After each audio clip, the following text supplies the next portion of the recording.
All right. What's up? What's up? Finally back in here with some more tea bait today. I guess my first way I'm going to start this off is I'm going to talk about the last chapter because we got chapter what is it 449 today. So I kind of want to talk about 448 because 448 was a really good chapter. I really enjoyed 448. Um, so I'm gonna start by just talking about that chapter, and because I got a lot of thoughts and opinions about that chapter, and then we'll go on with 449.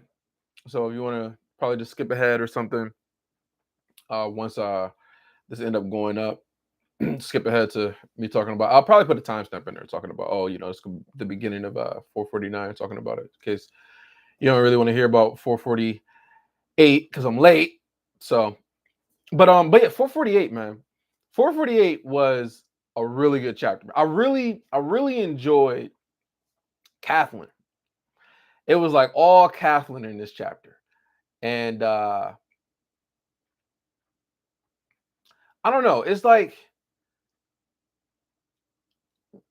whenever there's a chapter involving Arthur and it's from another person's perspective besides Arthur, we're not getting an Arthur POV, we get somebody else's POV around him, whether it be Kara, whether it be Ceres, whether it be in this chapter you got Kathleen. It just makes Arthur look way more like mysterious. It gives you more insight into like how other people view him. How he's kind of like this deity that's like clashing with these other deities, but he's not a deity though. He's a human, but he's willing to go up against these godlike people, and they don't think that he's like, you know, below them or beneath them or isn't capable. So I really enjoyed in this chapter how just Kathleen's point of view and viewing Arthur, just like how how godly these dragons are. But then you got Arthur who strolls in and he just makes the other dragons not seem so formidable. He just like, casually walking up, casually riding on dragons. Oh, it's just another day. I'm just riding on a dragon. Casually walking past Winsome, like, oh, Arthur, and you just walk past. Like, I'm just like, yo, man, Arthur wasn't playing no games today. He wasn't playing no games. He wasn't trying to pretend like, oh, everything's cool, everything's hunky dory. Like, nah, like just the beginning of the chapter, right? So we find out that they're the ones that's requesting the meeting with Kathleen, and it's only Kathleen, only her. And so that told me that they trust Kathleen, and they didn't want Curtis to be involved. They didn't want anybody else to be involved. They strictly chose Kathleen to keep it all in. Like she wanted to frown, force herself not to frown. She did like a slight lift from her mom, and so her mom taught her everything that she needs to know about being a proper lady, handling politics, all those different things. So that's where she gets it all from. Um, which makes me think, just like exactly what did she go through when, right? And that they ended up dying because of it. So I just wonder exactly, because when I say betrayed the continent, I mean like when they was going to give up Arthur in the beginning, when he defeated what was the half elf? Damn, I can't think of his name at all. Anyway, I'm talking about Byron's half brother. That's what I'm talking about. But when Arthur defeated him and they betrayed him and ended up giving him to the Agrona, working with the dwarves and all that other shit. And then, what happened after that? Then I think after that betrayal had happened, were they working with them again? I don't think they were. But anyway, I'm just wondering what all Kathleen went through when she found out that her parents were dead. What did she really think of her father? Because she didn't really have fond, thoughts about her father. But it seemed like she had good thoughts about her mother, though. because we know that the mother was stronger than the father because she was like, I think the mother was like silver core or some shit like that, and the father was like red, red core, so he was weak. But anyway, any growth that she had, during the time that her parents had passed away. So I'm really curious about that. But yeah, so they trust her with the information, tells her the truth about the whole, being able to see the future, about what's going to potentially happen. And what's interesting is that Kathleen doesn't it's not her first time dealing with people talking about they can see the future and predict all these things. So she's already worried about, whether or not this is really truthful, whether or not it can be trusted, and whether that's actually really going to happen. But she also says in her mind that they wouldn't be doing all this if there wasn't some sort of legitimacy to what they're claiming, right? So there's also that part. So it just goes back to how calculated she is, when she thinks things out thoroughly. And another good example of that was when Arthur finally had gave Ediston to Kathleen and her brother Curtis. When Lyra had showed up and just, oh, I'm here to help you out or whatever, and then you got Curtis who wanted to come in with flaming fists, hit her in the face or whatever the fuck, and then I'm trying to remember. I think Kathleen ended up stopping him and was like, "No, we're not going to do that." And so that was just another show of just um how in control she is with her emotions and everything. But yeah, so that had happened, and but Arthur ended up showing up though. Arthur ended up showing up. We find out, how Winsome's there and what's his role in things. He's not really in charge. He's below this what the fuck is his name? Sharan, some shit like that. I should probably say the name of this of the dragon that's in charge of Edison. But we find out that he's in charge or whatever. And Arthur ends up strolling up, and you got Winston coming in. He's just like, "Oh, hey Arthur." Arthur just walks by like, "Hey, it ain't shit. We ain't pretending over here." So I thought that was a cool last moment. And he's all mad about the whole, Sylvie, and oh my god, granddaughter, take her to, Kez's immediately and all this other shit. So anyway, I don't want to spend forever talking about this chapter, but after that whole thing, meets the leader, right? The leader, I kind of like this leader. He's kind of seems like he's more calculated. I need to figure out the guy's name. It's like Sharon or let me see. Let me just find out really quick.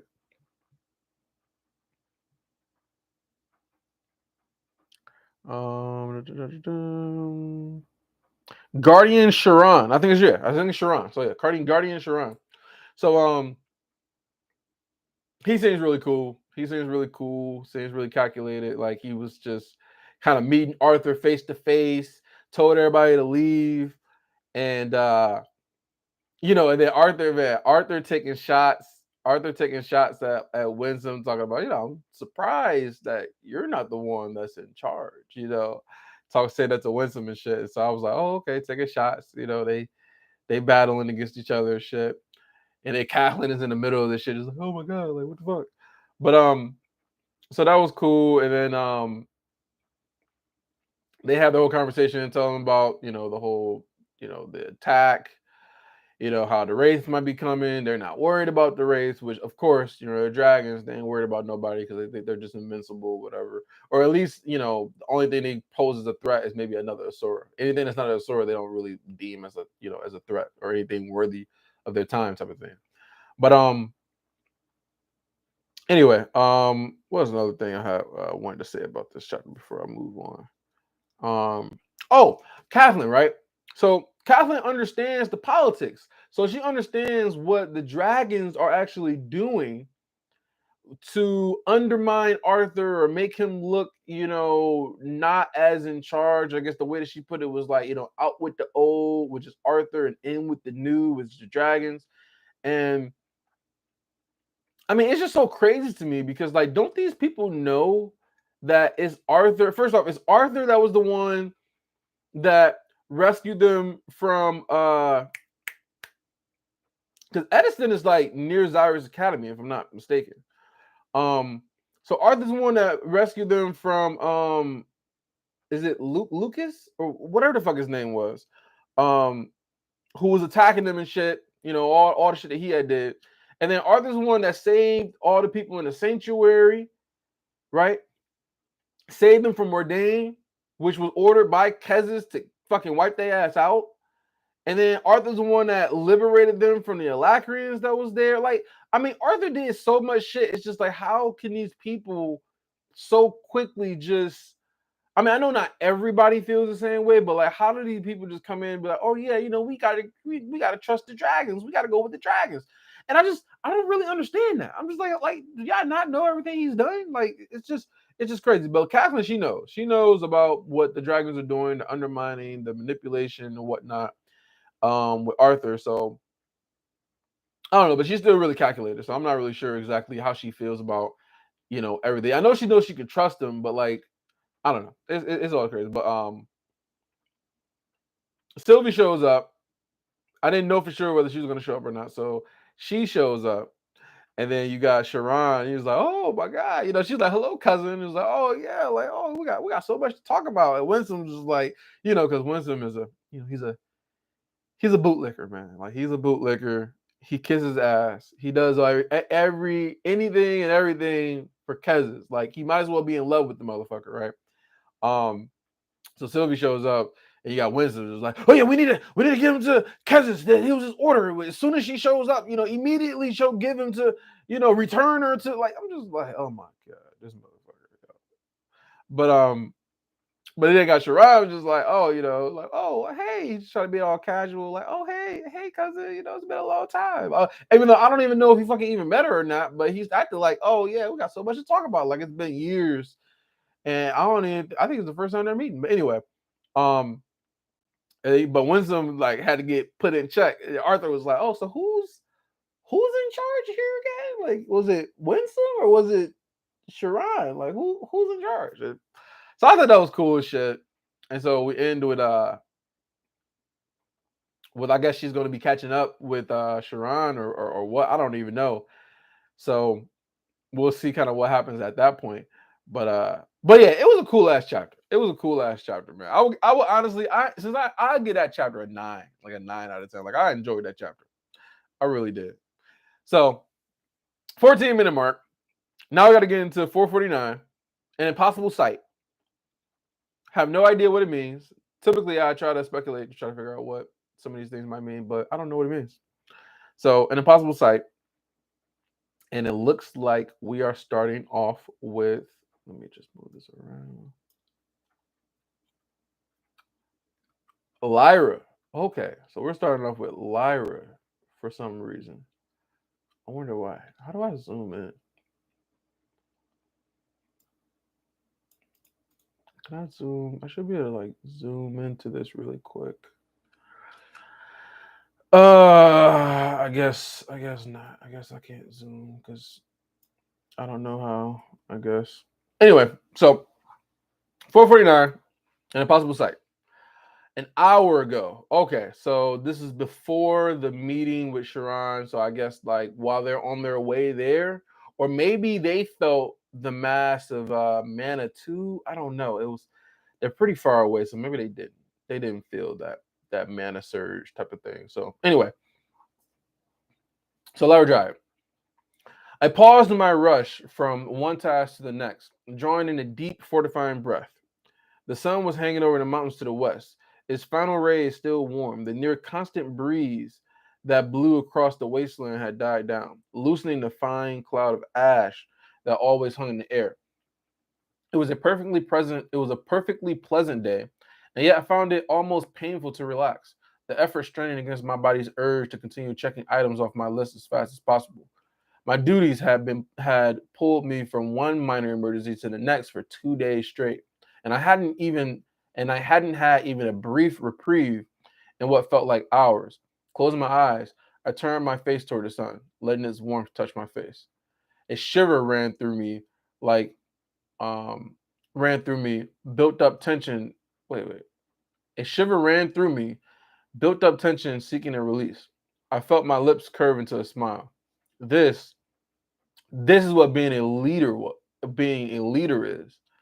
So, so she's smiling about this. So maybe she's like happy being a leader, having to be stressed out and like all the things she's going through, being exhausted, fatigued, which is interesting because like maybe she hasn't really felt like, she was being a leader and she always wanted to be a leader type of thing.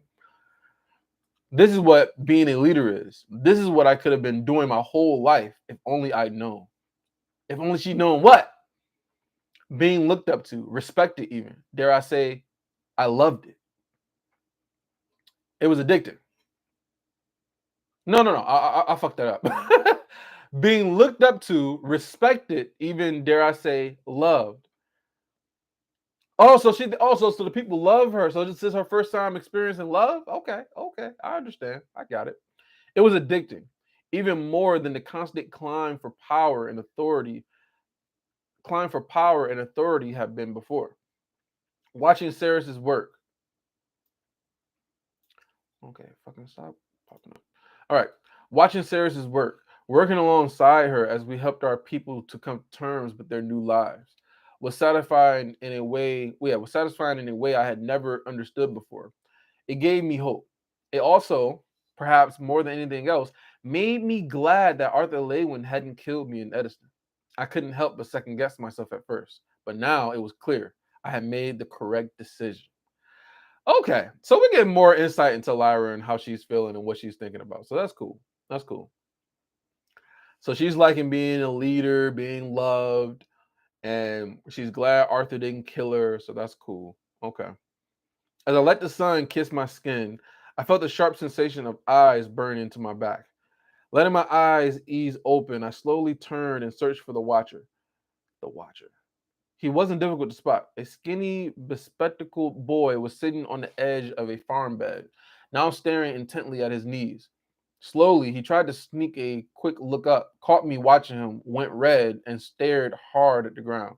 My curiosity piqued. I stared in the boy's direction.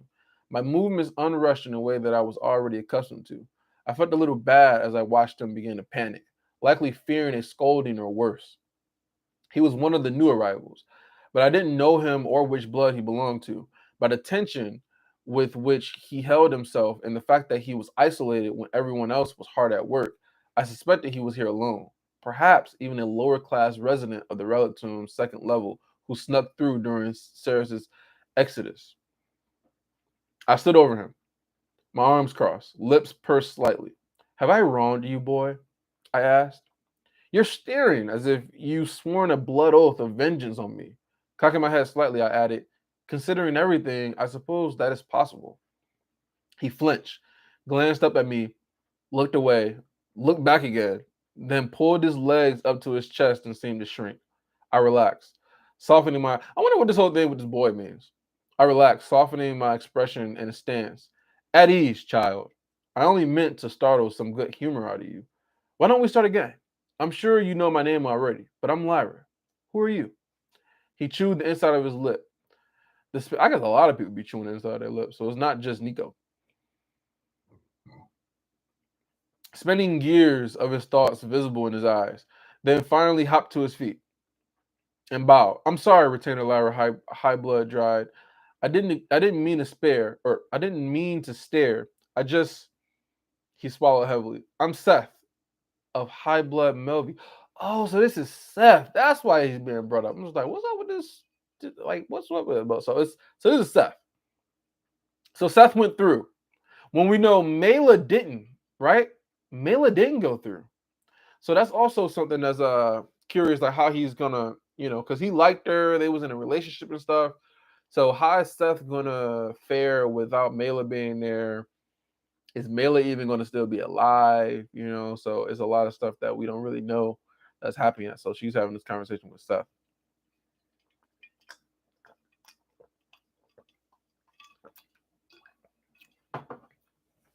Okay.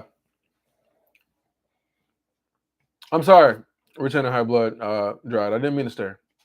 I'm Seth of High Blood Melview. Melview. Millview. I rolled the name around, searching for any connection to it.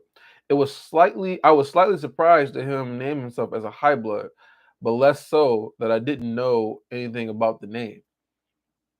Where's the rest of your blood then? I asked, eager to ensure bloods weren't being separated as they were relocated away from the small settlement where they had arrived, which could not support all of them. The boy's face shrank, and I realized the truth. You're all alone then? I asked. Was your blood lost in the war? He nodded, a very slight, nervous movement, then shrank back into the wooden border of the raised farm bed. They were all killed here. He waved a hand at the ashland beyond the small village. Recently elevated blood because of something my sister did in the war, and then wiped away, just like that. I sat next to him, considering my words carefully. You never felt like a high blood, did you? He shook his head. Not really.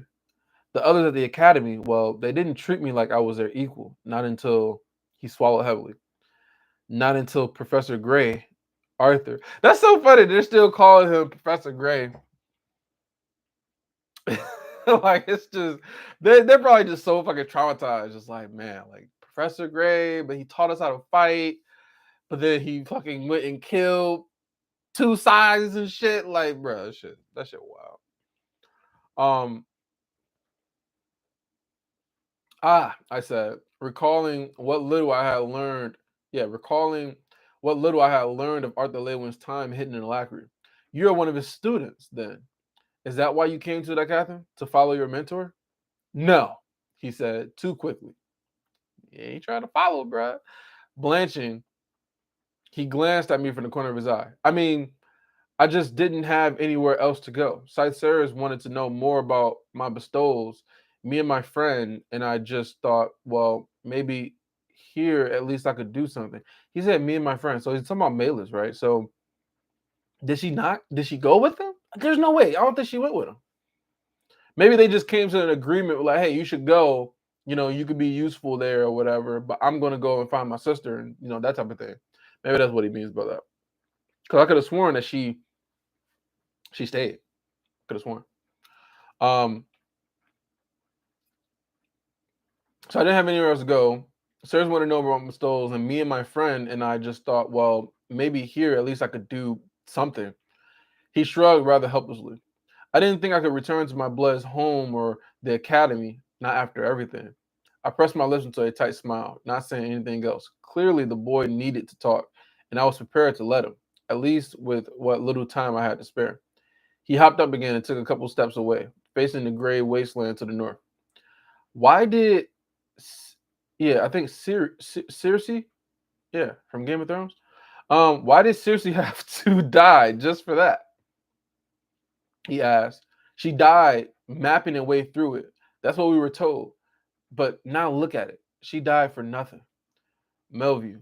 The name settled into place in my mind, bringing back the report received ages ago. A large number of centuries had been tasked with charting a path through the enchanted forest of the elves, and it had been a young and talented sentry named Circe of name blood Melview who had finally succeeded where her peers had failed. Many died needlessly in this war, I said, still sitting. The Assurers are heedless with lesser lives, but perhaps I paused, letting the words hang. Perhaps their deaths aren't for nothing if they show us what the world needs to change. If they motivate us to make that very change. That seemed to me like a more worthy cause to fight for. The boy didn't respond, and my attention was drawn to an approaching figure. Anvlad or Anvald of name blood Torpor. Broad shoulders and shaved scalp were obvious even from a distance. I stood and stretched, feeling my brief reprieve coming to an end. I could use the assistance of a motivated young mage, I said, resting my hand lightly on the boy's shoulder. If you're willing, and I'm sure we can find time for you to continue to help Sarah in her research as well. He stared at me, his eyes wide and watery. Clearing his throat, he removed his glasses and wiped the back of his arm across his face. Sure, he said, fumbling the thick lenses back over his eyes. Anvlad came to a stop several feet away, looking grim. Lady Sarahs has requested your presence, Lyra. I didn't bother asking what it was about. The fact that Sarahs was requesting me meant it had something to do with the conflict between the new arrivals and those Alacrian soldiers who had been consigned to the Eleanor Waste by the Regent Lewin. So, okay. So we're mostly just learning more about Lyra so far. It seems like Lyra genuinely care about the Alacrians. I mean, like it's genuine. Like she genuinely cares about their well-being, wants them to be safe. She even cares about their emotional problems and willing to sit there and listen to them. Vent to her about things. You know what she's doing with Seth right now. I don't know, man. So like, I guess Lyra was like this in the entire time. But how can Lyra, who seems so empathetic, sympathetic, seems like she genuinely cares about the Alacrians, how can someone like that work under Cadell, who was so ruthless and abided by orders and just killing people, taking people out? I mean, he was the one that was sent to even get Sylvia and shit. Like, how does she work under somebody like that when she has this caring side of her, So I'm guessing she just kind of like, I guess, kept it to herself, kind of like, I don't know. I don't know, but we don't really know exactly what she all did. We knew that how she acted with the Lances when they all showed up, trying to give them all these chances, like, hey, you don't have to do this, you can submit to Grona's authority, blah blah blah. Like she didn't want needless deaths, But then again, she did parade around Curtis and Kathleen's, mom and dad and shit. Like, so I don't know, man. I don't know. Maybe she was just like, I was just following orders. If I didn't do that, then Agrona would have killed me, whatever. Cadell would have fucking had a problem. Like, I don't know. But she seems like she genuinely cares, though. Come along then, assistant, I said, only a little flippantly. Although I didn't look back, I heard Seth halting footsteps behind me. What is it now, Anne Vlad? Anne Vlad. Some new construction interrupting a used to be high blood's view of the endless ashy waste. And Vlad, is it Vlad? It's not Vlad. It's Anvalid? I don't know. I don't know. Ah, better that I do not color your view of the matter. Curious, I followed the ascender in silence until we reached the open doorway of the village meeting hall, a small slapdash building we had left empty for meetings and such, just to make things feel a little more officious. Invalid, I think it might be invalid. He stepped aside and waved me in.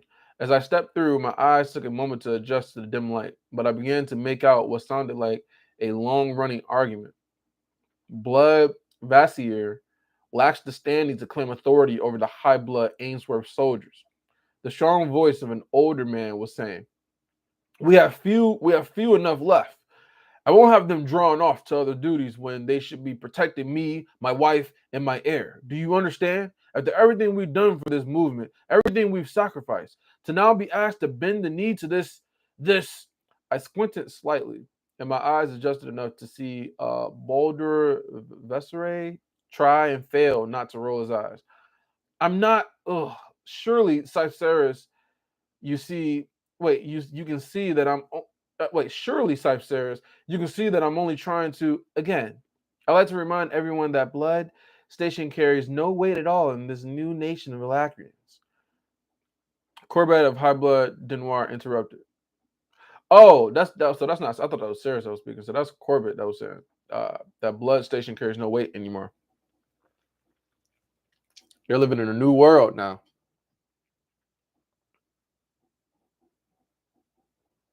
So, where am I at now? So yeah, so yeah, so so they got Corbett who has said that blood carries no weight anymore, and then you got so Lyra came to see what Sarah wanted. Okay, I squinted slightly and you see, okay. Yeah, carries no weight in this station of New Alacrians, Corbat of High Blood Denoir interrupted. No, just Corbat Denoir, I reminded myself, the thought reinforced by the man's own words.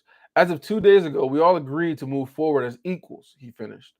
I moved to flank Baldur, whom I had worked with closely since this prison turned refuge was foreign for the Alacrian soldiers. Arthur himself had put Baldur in charge of rounding up the first Alacrians from the armies around Black Bend and guiding them into the wasteland. Seth didn't follow, but lingered next to the door. Sarah's brows rose slightly as she addressed my arrival.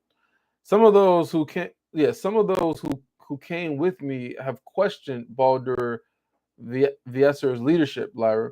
I believe Ector here suggests that a second tier cousin of second tier high blood had no right. Okay, so a second tier cousin of second tier high blood had no right to be giving orders to such potent high bloods as Frost and Ainsworth. Okay, so that's what they're saying. They're saying that you're of lower station. You can't tell me what to do because I'm above you. But because titles don't matter anymore, how do people determine who to actually follow and who to listen to?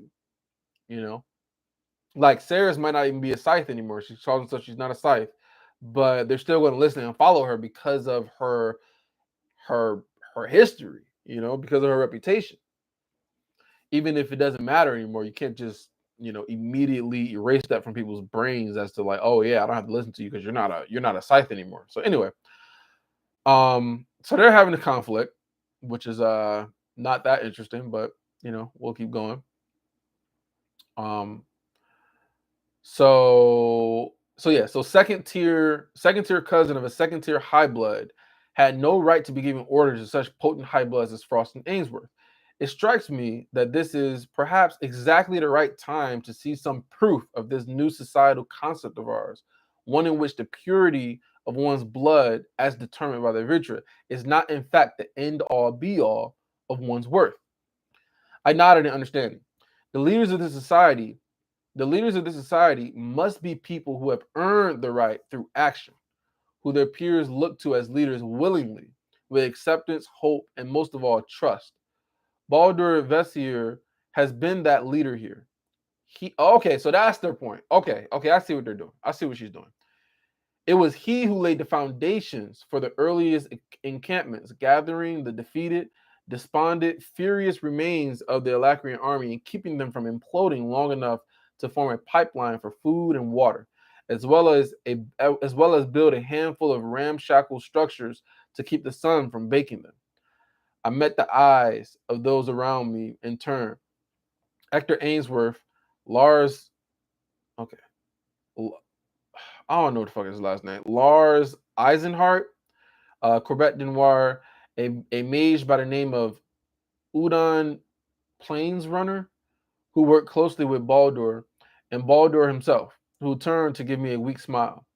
For your entire lives, you have held up shields of worry and paranoia, considering the implication of even the smallest interactions with other high bloods, as you struggled to make space for yourself and your bloods, your families, in the midst of the never-ending feeding frenzy that was Alacrian politics.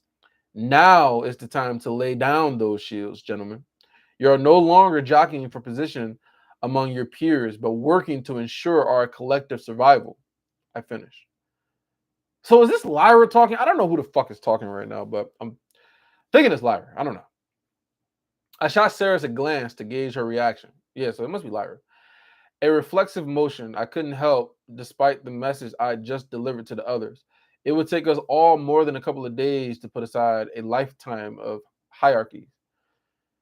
Hector Ainsworth crossed his arms and looked away. Lars seemed to be taking his cues from Hector, while Corbett Denoir had the look of one who was both eager and deeply tired.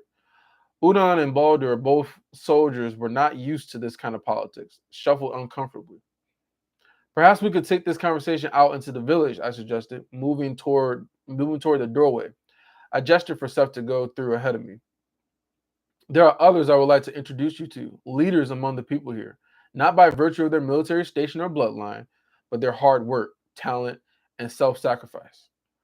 Although the tension was still clear, especially from Ector, they all followed Seth and me out into the sunshine. Our mages with Earth, our mages with Earth affinity type runes have been invaluable, I said, gesturing to the building we just left, along with the handful of mages in the waste who had prior experience with the construction and conjuration of buildings. Perhaps you don't recognize it now, but the simple act of building a few houses was completely essential for our success here, and we owe much to those who were instrumental in the process. I hope we leave from here and go to Arthur,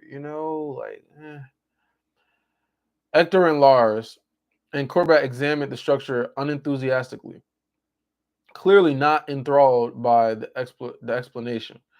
I had to admit, the simple square building formed of gray brick crafted from the ash, supported by timbers from the beast glaze, and roofed with wavy interlocking tiles of colorless clay, didn't paint an idyllic picture, especially for those coming from huge mansions designed by the Alacrian's best architects and imbuers.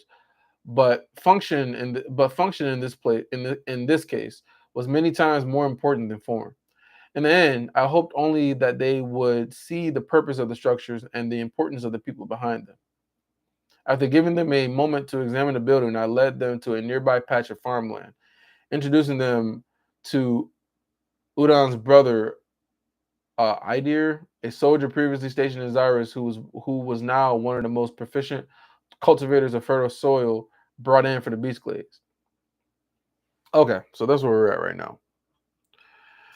I really hope that we leave from here and that we go back to Arthur, but I don't think that really happens. I don't think we go and start from one person's point of view and then we leave and go back to another person's point of view. So we're probably going to deal with this for the rest of the chapter.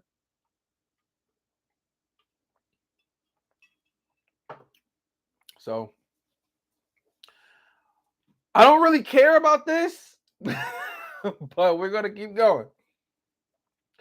An entire army at our disposal, and yet we suffer a lack of builders and farmers. Lars murmured to Ector. On the contrary, I tried it. We have more than enough of both. They only lack for training and practice. Thankfully, plenty of that is in supply for anyone willing to try their hand at something new. Lars shuffled uncomfortably and cleared his throat, but he apparently had nothing else to say. It was as we turned away from the plot of farmland that something in the air changed. Okay. Sarah sensed it first. Okay, so did they sense so did they sense, because I was thinking like, okay, they're too far away.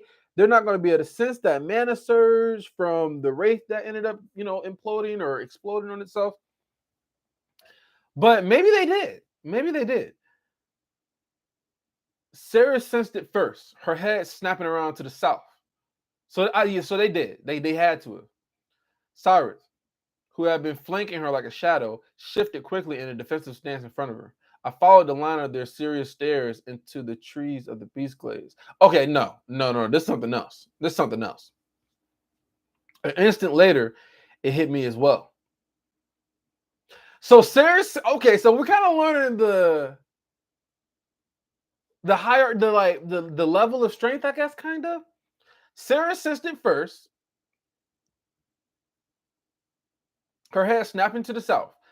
Cyrus, who had been flanking her like a shadow, shifted quickly in a defensive stance in front of her. So I wonder if Cyrus had sensed it before Lyra did, meaning that maybe Cyrus is a little bit stronger than Lyra, or was it that Cyrus had ended up just reacting to her reaction, right?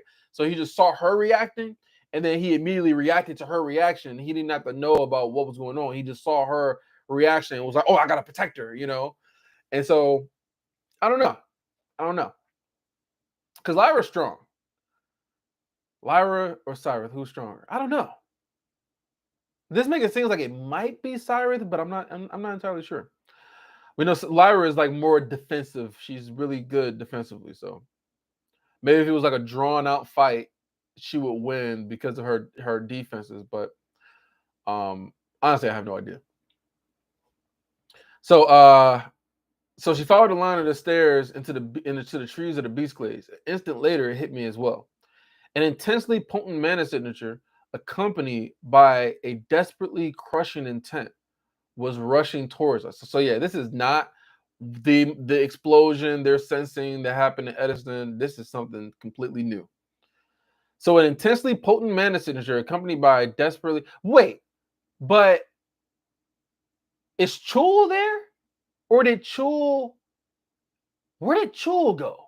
Because I know he's protecting Ellie, but they're not in the waste anymore, right? Didn't they stay in I forget where they go. They're not in Edison. I don't remember. I don't remember where they went. Cause I wonder if Chul's there for like, some extra, battle power or some shit like that.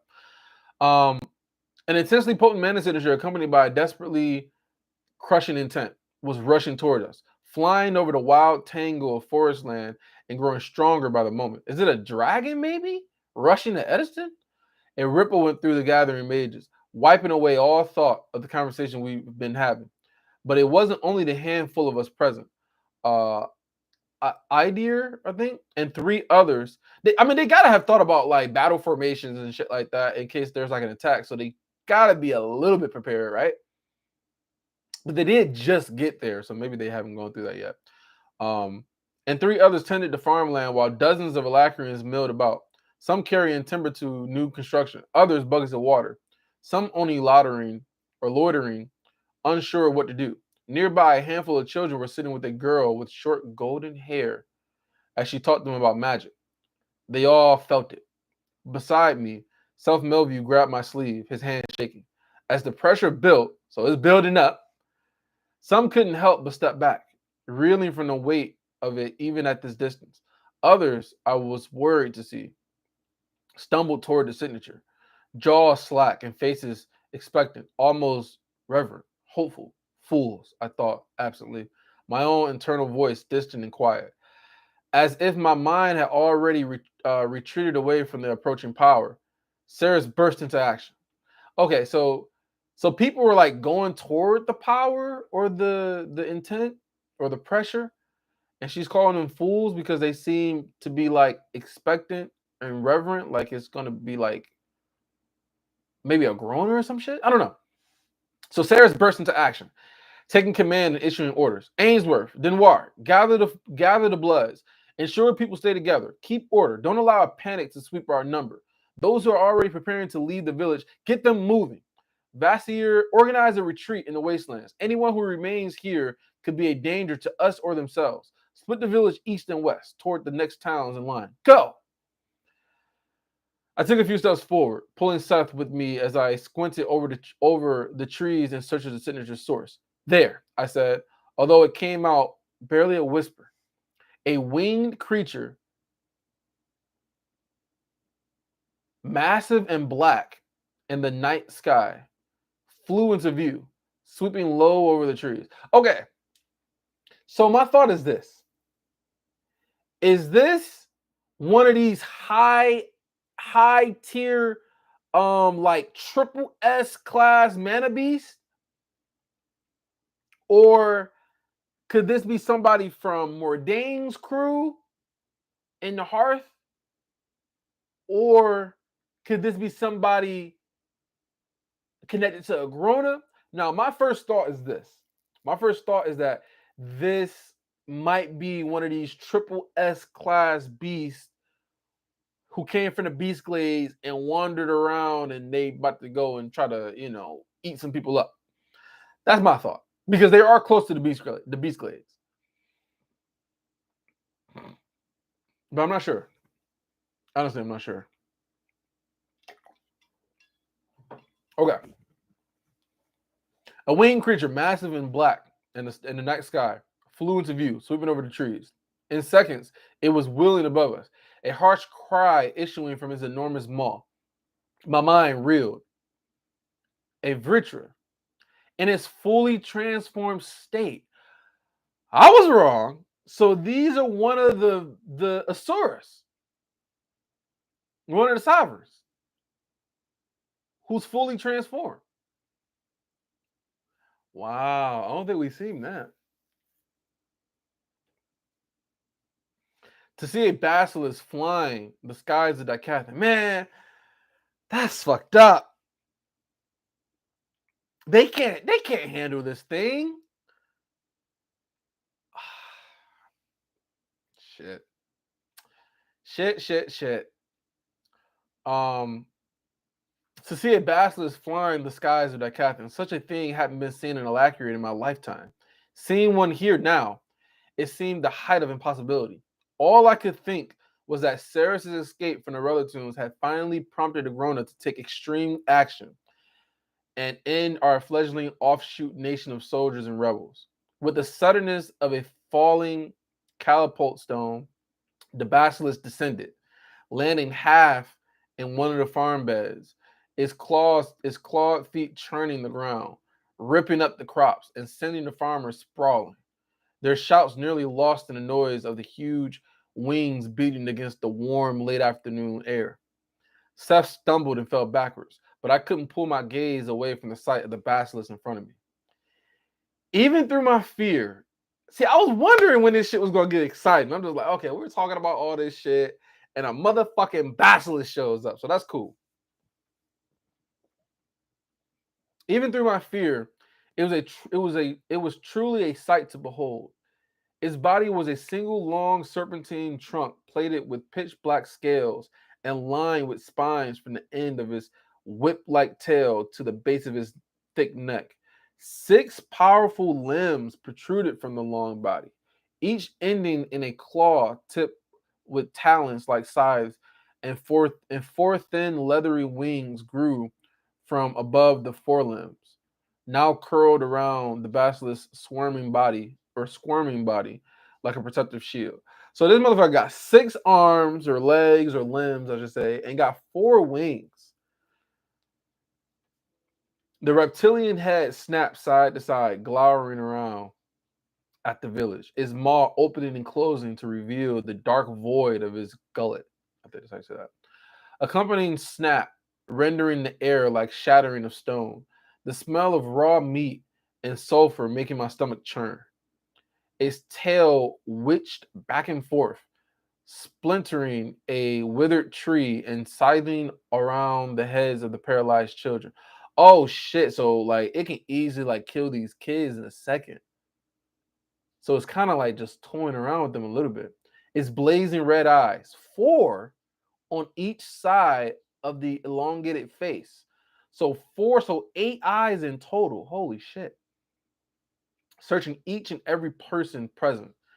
Like like it is deciding which of us to devour first. I couldn't help but think. But the basilisk's aura was frantic and punishing, striking us like the incoming tide of a stormy morning. It was uncontrolled and wild, not the weaponized intent of a greater being, but an untamed manifestation of abject terror. Okay, hold on. So maybe it's not on orders. Maybe this basilisk is like, I don't know, like a stray. I mean, it seemed she's talking about it seemed like it's wild, right? So it seems like it's wild. And let me see, let me go back to where it was at. So the basilisk aura was frantic and punishing, striking us like the incoming tide of a stormy morning. It's uncontrolled and wild, not weaponized intent of a greater being. So uncontrolled and wild. So like maybe it's not under Agrona's authority. Did something happen to make it maybe it doesn't know what it is anymore and it's kind of like just going off of instincts? Something's up with this basilisk. But an untamed manifestation of object terror. It was difficult to conceive, especially with the height of its crushing, the weight of it crushing me to the spot. Ceres' orders had not survived the basilisk's sudden landing. Oh, Ceres' orders had not survived. So that means that her orders didn't go through and get registered with the people. Like they're still frozen since this basilisk showed up. So they didn't do what she said, which is not good. had not survived the basilisk's sudden landing, and I could no longer tell the difference between reverence and horror on the faces of those around me. All were frozen. Every pair of eyes looked on the Asura. No one moved at all. No one except Saris. Man, Saris, she's used to dealing with the Asuras. She dealt with Aldir and his crushing aura, and Aldir's strong as shit, man. Again, it's a tragedy how he went out. It's a tragedy what happened to Aldir. It's not good. Unutilized strength, wisdom that could be helping them right now. But no, he had to waste away in the ether realm. Just fucking bullshit. Anyways, so everybody's frozen except Saris, who strode forward, somehow unbent by the pressure. The reptilian head, large enough to swallow 10 lessers in a single strike, snapped around, all 8 eyes focusing on her. Scythe, his voice was like the blaze of a saw ripping through hardwood and the shearing of metal beneath the hurricane wind. Even Saris couldn't entirely disguise her fear as she faced the basilisk, her stance too rigid, her chin raised too high. Sovereign. Also, she knows who it is. Sovereign Illudiri Vritra. I told you, man. I told you that it's a bunch of Asuras that we have not seen yet, and so we're kind of seeing them one by one. One by one, we're starting to see them. We got the Asura that was wiped out. And we don't know who did it. Right? Everything's just all their mana was gone or life was gone. Right? We got that. That one was new. We got the Asura that woke up with that was talking to Cecilia when she finally went to the next stage of her mana core. So you got that one, and then now you got this one. Might be another one I'm missing, but okay. So she can't entirely disguise her fear. Her chin raised too high. Sovereign, I don't know how to say this fucking name though. Illudiri Vritra. I felt my stomach clench painfully. Not just any basilisk, but the sovereign of Truasia. I had met him before, but didn't recognize his mana in this form. But that wasn't what made me feel on the verge of sickness. So this is somebody that's controlled by a Grona or connected to a Grona. There was no reason for a sovereign to appear in Daikathan. The High Sovereign would not have sent Olodari to extinguish us, nor would Olodari have decided to take on such a task himself. It simply wasn't the way things were done. The sovereigns hardly ever left their dominions. And they were paranoid and possessive, ever watchful and guarded. With Olodari being the last of the sovereigns. Wait, with Olodari being the last of the sovereigns? How is he the last? He should have been taking every precaution against the last of the sovereigns fleeing to Daikathan. Wait, I'm confused. How is he the last of the sovereigns? He should have been taking every precaution against the last of the sovereigns fleeing to Daikathan. So he rebelled? Is it possible that he rebelled? What does that mean? I asked myself, struggling to hold on to sense. He began to transform, shrinking as the powerful limbs became arms and legs, the serpentine body condensing into the upright form of a man. Wings fell down behind his bent back, becoming a part of the dark battle robes, clinging to his thin frame. So he's here to talk. He's not here to just wipe people out. He possibly rebelled, man. He possibly rebelled.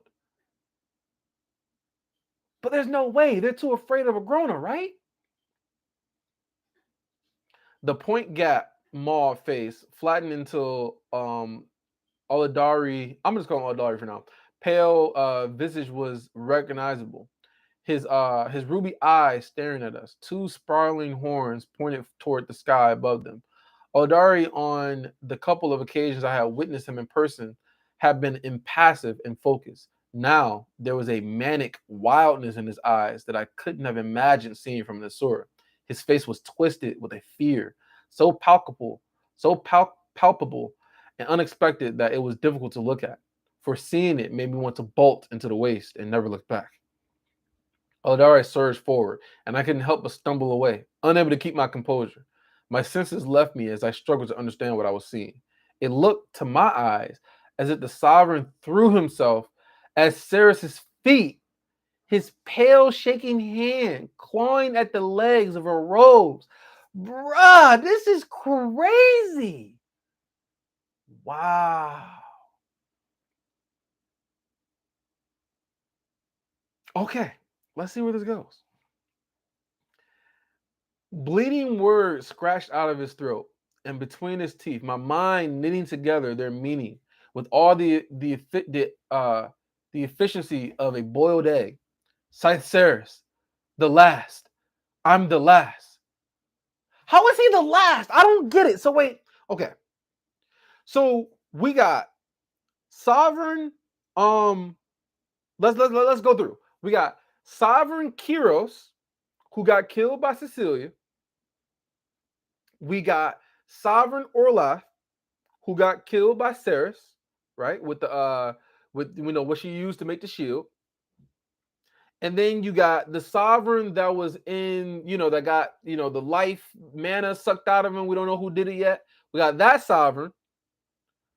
So Kyros, Orlath, that Sovereign, and then you got another Basilisk. I forget the name, but the one that was like, working with Cecilia, whatever. I think she talked to him for a little bit, or it was a she. I'm not entirely sure. I don't remember. But you got that one, so that's 4. And then now you got this.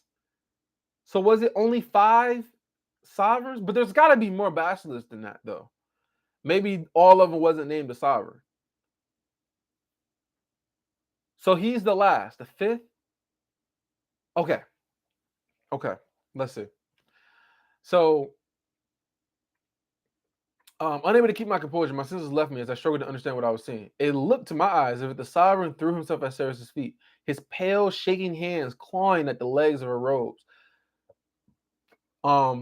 Bleeding words scratched out of his throat and between his teeth, my mind knitting together their meaning with all the efficiency of a boiled egg. Ceres, the last. I'm the last. Going to kill me too? I just know it. You must help me. Escape. Return to Ephiodus. He's losing his mind because there's no way he think that he can return to Ephiodus. So something happened to get this sovereign to just lose his shit.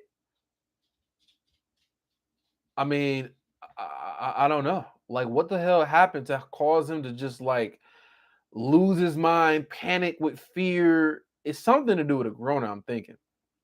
You must help me escape, return to Ephiodus, but I can't. The portal, the rift, I can feel it, but I cannot find it. You must help me. I command it, please. Like, what the hell? Let me see.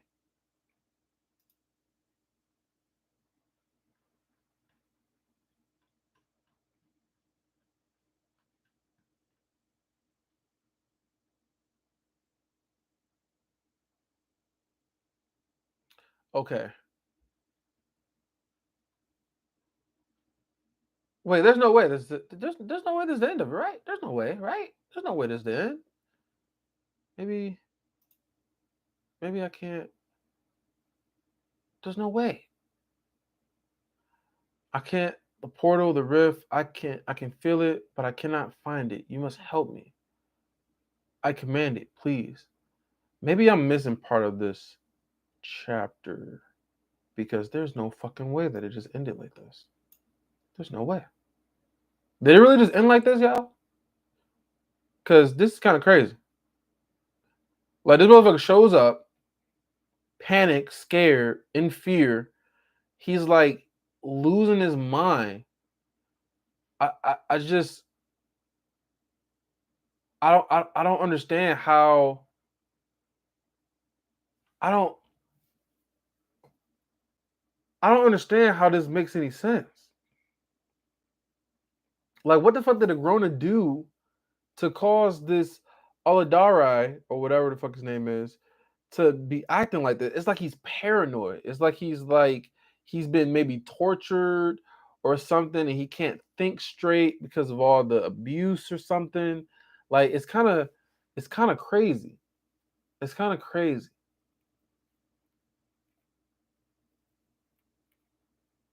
I command it, please. Like that's the crazy part. Like you could tell this motherfucker's not thinking well.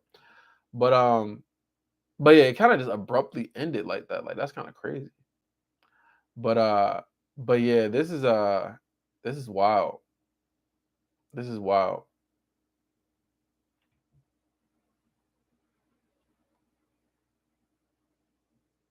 So I mean,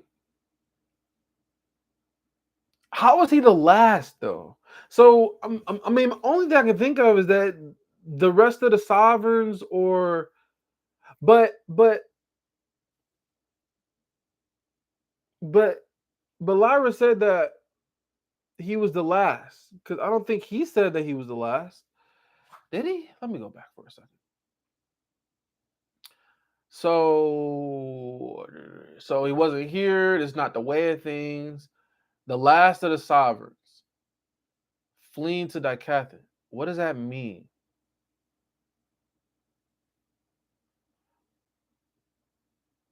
I don't get it though. I'm really mostly confused about this chapter, honestly.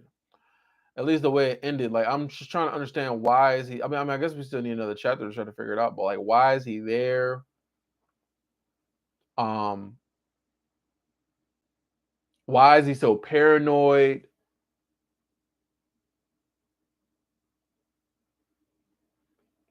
I couldn't help but stumble away, unable to keep my composure. My senses left me as I struggled to understand what I was seeing. The sovereign threw himself at Sarah's feet, his pale, shaking hand clawing at the legs of her robes. Bleeding words scratched out of his throat and between his teeth. Scythe Ceres, the last. I'm the last. So not only did Lyra know that he was the last, he said it himself that he was the last. Scythe Ceres, the last. I'm the last. Going to kill me too? I just know it. So I don't think he's talking about Sarah's going to kill him too, like how she did with Orlath. I think he might be talking about Agrona. I think Agrona might be killing off the other sovereigns or something. I don't like that's the only thing that makes sense to me. I'm the last, going to kill me too. I just know it. So if he was talking about Ceres, he wouldn't be saying, "Oh, going to kill me too. You must help me." He wouldn't be asking for help from the person that he thinks is going to kill him. So this has got to be a Grona or maybe Cecilia or something going to kill me too. I just know it. You must help me escape, return to Ephiodus, but I can't. The portal, the rift, I can feel it, but I cannot find it. You must help me. I command it, please. See, now I'm just now I need to know the next chapter. This is just a big ass cliffhanger at this point. Shit. Like, so the Cybers running on the dominions and lacquer much stronger than the size and the retainers. The author describes them as nothing more than a mere bunch of legless chickens that have been dead and also been crippled for a bunch of.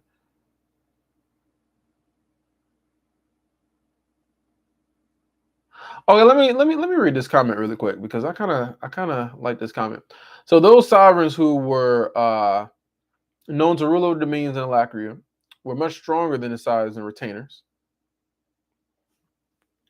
So those known to rule over the dominions of Alacria were much stronger than the sides and the retainers. That's true. The sovereigns were fucking leagues above the sides and retainers, and yet the author describes them as nothing more than a mere bunch of legless chickens. If they hadn't been dead, then also have been crippled for a bunch of bullshit reasons. I don't get that. I don't get that. Like they wouldn't describe as legless chickens. I don't think. Kyros Vritra, Sovereign and Becker had the most acting time in 3 chapters. Then was in prison. Then begged and then exploited a mere tool to buff Agrona's pet. The ridiculously strong legacy. That's true. And that's why I didn't really understand with the whole Kiro shit, because I'm just like, this motherfucker's guy, he's one of the basilisks. We know that Agrona was the leader of the basilisks, and we know that the leader of the clans is typically the strongest person.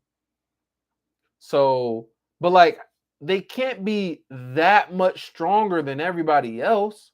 We know that Kezis is a little bit different. We know that Kezis is the leader of the dragons, but he's probably that much stronger than all the rest of the dragons just because he's the fucking leader of the entire Ephiodus land. So not only is he stronger than the rest of the people in his clan, but he's also stronger than the other leaders of the other clans. That's why he is in charge.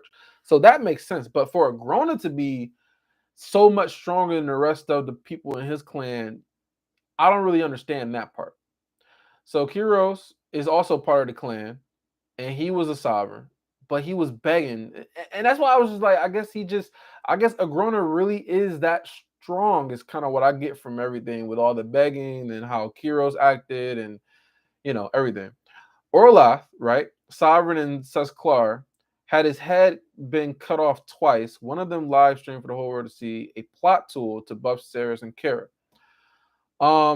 Yeah, yeah, that's true. Like the moment we meet him, he's just dead and used to, help out Sarris. And I don't know about Kara. I don't know if Kara got it. Oh yeah, the shield with her being able to, get through the shield and shit. So that helped out. That helped out. Uh, not Sarris, but Cecilia. Okay. Oladari. Okay, that's what we got now. Sovereign and Trucia ran away for his fucking life down from Alacria and kneeling down, hugging Sarah's skirt, begging as Exeges. Oh yeah, Exeges Vitra, Sovereign and Intrio. See, I don't even know that these are the sovereigns in all these places. The most miserable guy, never doubted, never said a word. The first time we heard his name, and he had been dead already. Oh, so Exeges was the sovereign that was killed, and we don't know who killed him. Yeah, use the tool to buff someone who nobody knows. Overall, these four guys are worse than the 12 stupid, heatless kids who fought against Aldir. No stage for these four stupid sovereigns show their performance at all. It's totally bullshit. I mean, that's true.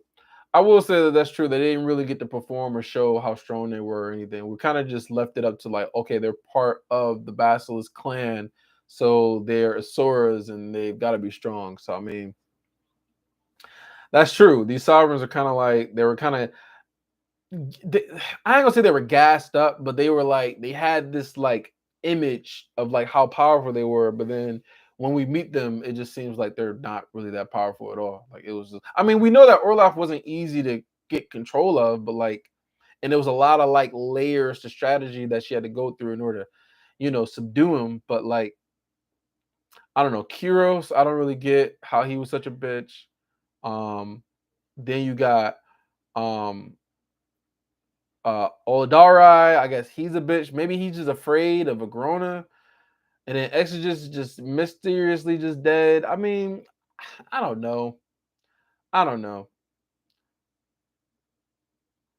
Oh, that's a good point. Maybe somebody's out here just slaughtering the sovereign. So maybe the person, maybe it's not Agrona. Maybe it's not Agrona. Maybe someone else is killing the sovereigns the same way that Exeges got killed, and we don't know who it was. Maybe that person is just taking out the other sovereigns. And then now Aladari is, in fear of his life because everybody's getting killed and he thinks that he's next and he wants protection and he think he can only get it from Ephiodus because Agrona can't protect him. Maybe that's possibly what it is, and it's not Agrona. It's actually the mystery person taking out sovereigns. So that could be one of the reasons. Um, That actually makes more sense though, because why would a Grono want to kill off the sovereigns? The sovereigns are powerful. He's going to need them to, to help in the fight against Kezis. He wouldn't just take out his powerful, people. So that actually makes a lot more sense.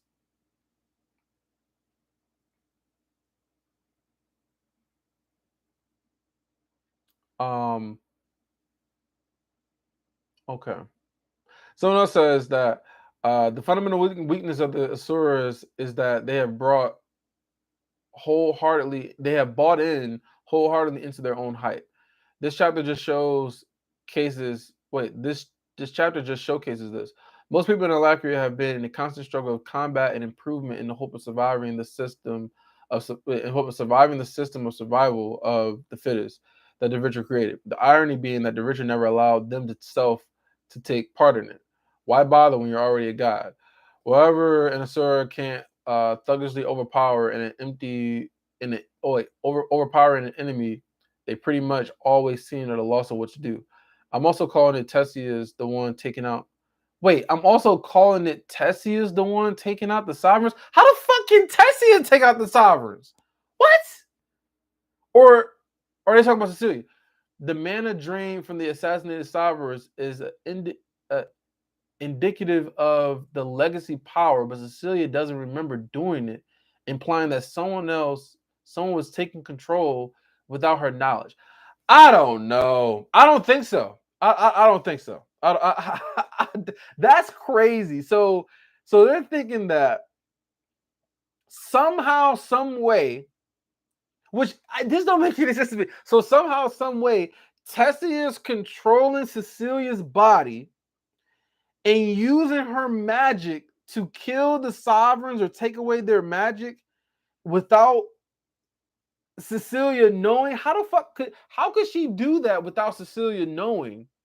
This is actually an interesting conversation. How could she do that without Cecilia knowing when she can't even, like, we know that Tessia can now speak and think whatever she wants, and that Cecilia can't like suppress her, but she can like put her in like a distance to where, like, I guess her voice gets softer or whatever. But that's too crazy for me. That's too crazy. Like, and then another thing is that how would Tessia even know how to control the powers when she's never had a I don't know, an internal core like that. Like, she's never had a core like that. So she would need practice and a bunch of shit in order to even try to use the powers. Like, Cecilia doesn't even completely understand how to use her powers. Like, she's still like learning on the go. So for Tessia to be able to do that, and then for to be able to put Cecilia in some state to where she's not aware of what's going on, like, not even Cecilia has been able to do that. Put Tessia in a state to where she's not aware, because Tessia has always been able to see and hear everything that was going on. So she couldn't even lock her out that much. So how could Tessia be able to do that? I don't think so.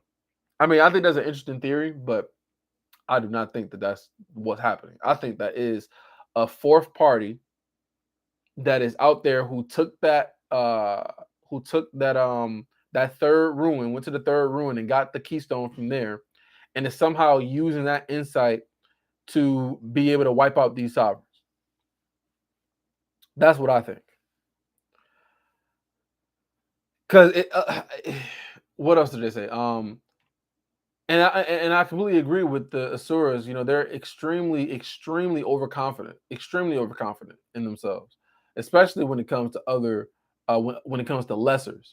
You know, like, they're not that way when it comes to other Asuras. You know, they are prepared when it comes to another Asura, but whenever it comes to a lesser, they're like, oh fuck what, like, you can't do shit to me. You know, we heard that from Sharon. Like, Sharon wasn't worried about the race. Like, yeah, like, you, like, literally Sharon was like, you killed the race, so if you can kill the race, they ain't no threat to me, you know, because I can kill you. So that's their whole thing.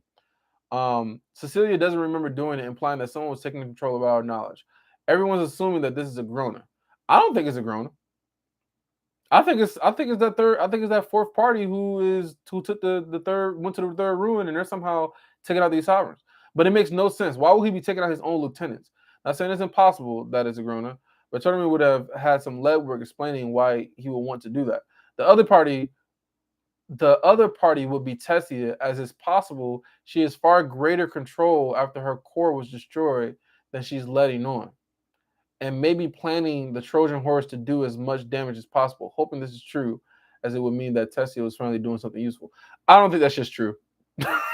Like, I don't think Tessia is that. No.